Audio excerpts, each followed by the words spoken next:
Димитар и Константин Миладинови се едни од најпознатите македонски преродбеници од 19. век. Тие се родени во Струга во 1810 и 1830 година, каде што го завршиле основното образование, додека гимназијата ја завршиле во Јанина. Со диплома на учители браќата Миладиновци учителствувале во повеќе места во родниот крај. При учителствувањето Димитар Миладинов се сретнал со познатиот руски научник, славистот Виктор Иванович Григорович, што било пресудно Миладиновци да започнат да се занимаваат и со собирање и запишување на македонски народни песни и други умотворби, кои подоцна ги отпечатиле во еден голем зборник. При нивната благородна дејност тие имале постојана и жестока борба против Цариградската патријаршија и низините обиди за грцизација на македонците.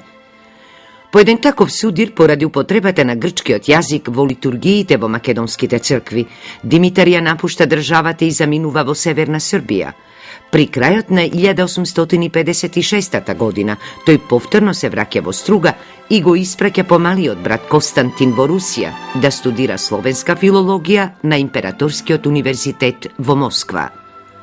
При студирањето во Русија, Константин целосно се ангажирал во реализација на идејата за печатење на веќе собраниот материјал о народни умотворби.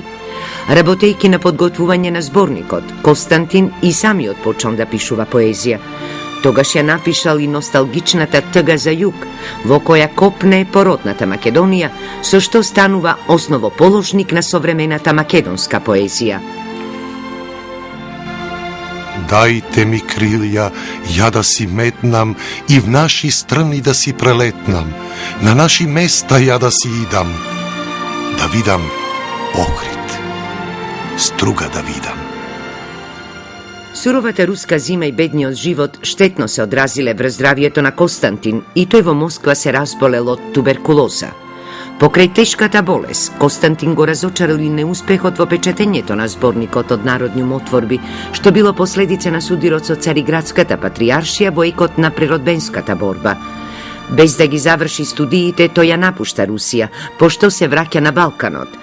На 24. јуни 1861 година во Загреб, со помош на хрватскиот бискуп Јосип Јурај Штросмајер, Константин успева да го испечати познатиот Зборник на Миладиновци, благодарение на кој од заборав е зачуван голем дел од македонската култура и фолклорно богатство. Животот на двајцата браќа згаснува во 1862 година во Цариградските Зандани, каде што се затворени како шпиони и каде што умираат под се уште неразјаснети околности. И покрај нивната смрт со печатењето на Зборникот на Миладиновци, нивната животна цел била постигната. Денеска Димитар и Константин Миладинови важат за едни од најголемите македонски поети, преродбеници и просветители на македонскиот народ. 24. јуни, датум на издавањето на Зборникот на Миладиновци.